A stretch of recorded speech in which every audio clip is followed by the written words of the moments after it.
Hi, my name is Megan, and this is my first YouTube video, BookTube, what have you. Yeah, I decided to start a BookTube channel because why not? I literally don't have a tripod. This is being propped up by books and my work laptop. Yeah, so a little bit about me. I worked in trade publishing for several years. I have an MFA in creative writing from Adelphi University. And I'm just going to be reviewing and giving my thoughts on books I have read throughout the year, just like any booktuber. And that's basically it. So, the first book I read this year that I finished was My Year of Rest and Relaxation by Ottessa Moshfegh. Moshfegh. I didn't like this. I'm sorry. I am very surprised by how many people on BookTube really love her work, and particularly this book. I just know that her style of writing reminds me a lot of Bret, Easton, Ellis. It's very nihilistic, it's cynical, it's sort of like edgelord, like trying to be offensive for the sake of being offensive, like a 15-year-old anti-SJW boy on the internet circa 2016. And I just don't vibe with it. The story, My Year of Rest and Relaxation, is about a wealthy woman who, she's in her 20s during Y2K era in New York City, and her parents have died. She has a ton of money. She's a trust fund kid. Basically, she just wants to tap out of life. She just wants to take a bunch of drugs and sleep for a year and not really interact with people. She has a best friend named Riva who she treats very poorly. Riva is also very self-absorbed, just like the narrator. We never learn the narrator's name. And yeah, like I said, they have like this weird frenemy relationship. The narrator there's a lot of like diet culture stuff here, very much of the time. She has this psychiatrist that just puts her on a ton of different medications, and I mean, it's supposed to be like a satire of psychiatry and the New York art world and people that just take themselves like too seriously. But I don't know, it just didn't really land for me. I really hated the main character. I felt like I was being trolled by how unlikable she was. And I think there is a difference with writing an unlikable character where people, like, humans are complex and messy, right? But this just felt like too much. Like, oh, don't you just hate this character? I'm like, yeah, I do. It reminded me of kind of like Portnoy's Complaint by Philip Roth, like just how unlikable the main character was. The ending I thought was it's very much like Deus Ex Machina. I was not impressed. Like I said, I didn't vibe with it. I didn't like the tone. Just that like bleak nihilism. I just felt like I'd read this before, and I don't have any desire to read any of her work, so sorry.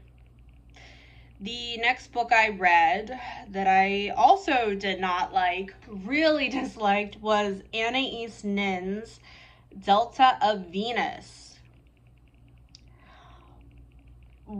I had wanted to read her work for a while. I didn't know much about her. I knew she was a feminist writer from the early half of the 20th century.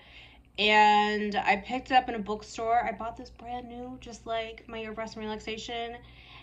And the first couple stories are literally incest, pedophilia, rape, gang rape of children.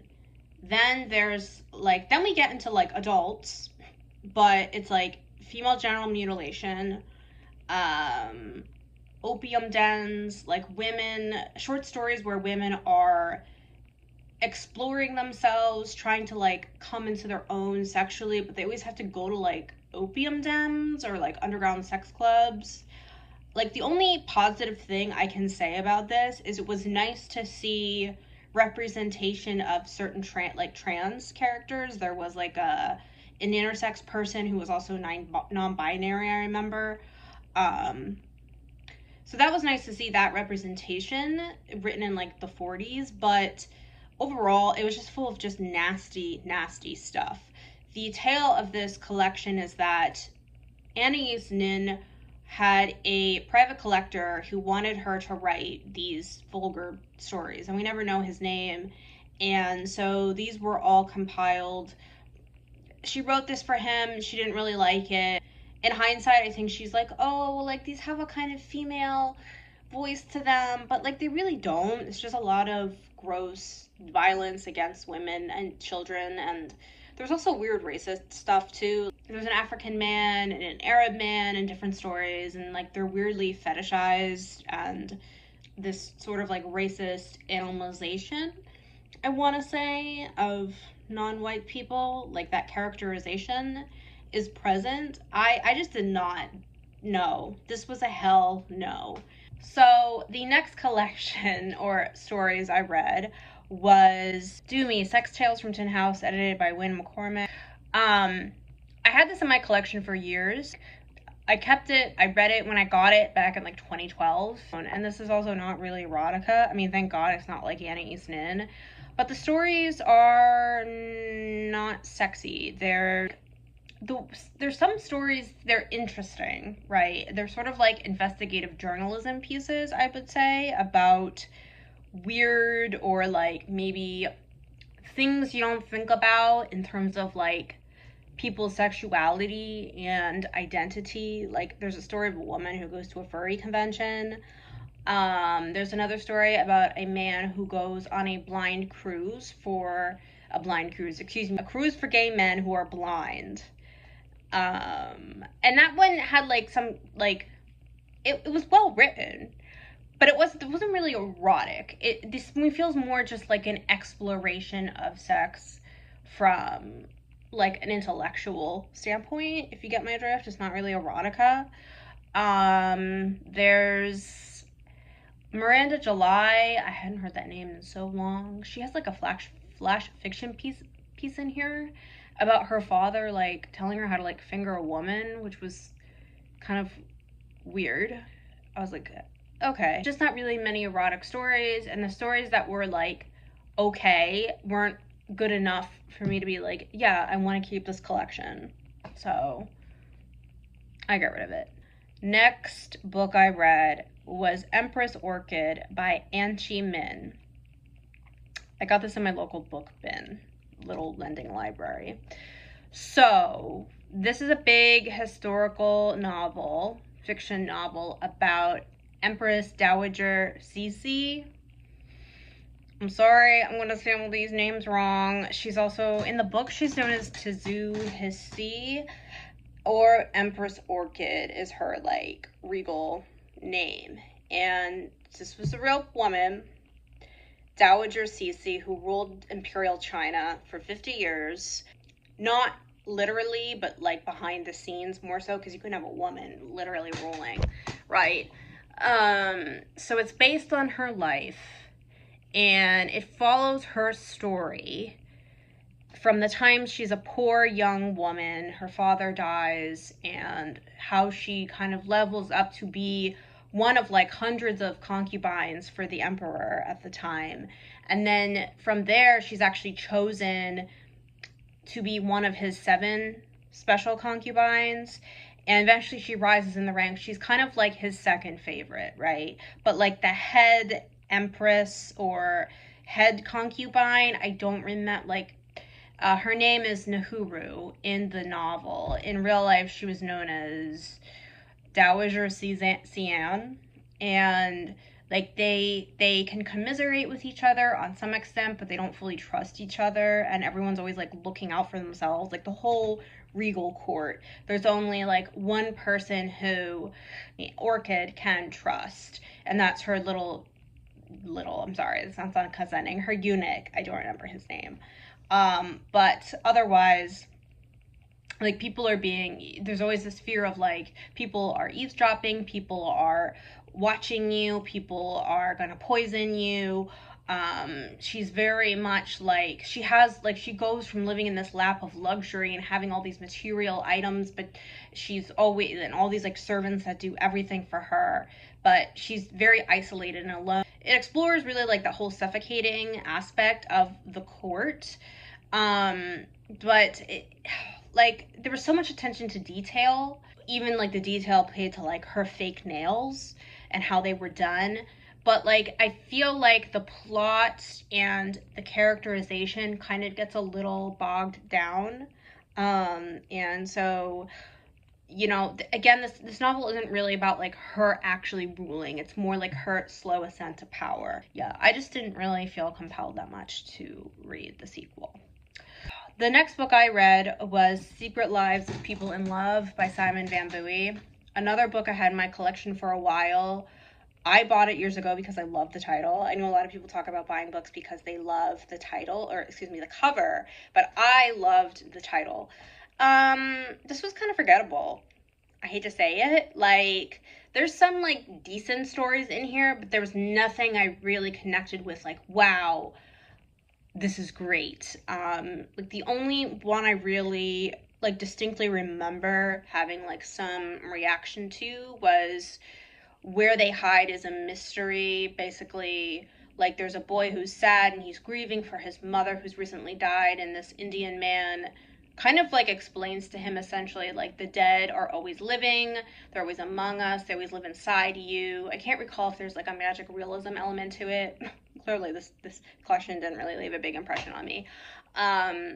Yeah, like the short story collection deals with a lot of themes of loneliness and longing and like heart sickness, and there's like this melancholia air.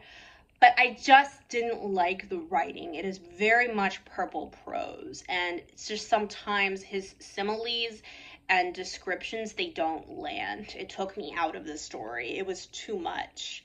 And I generally like kind of wordy stuff, and this was like too much even for me.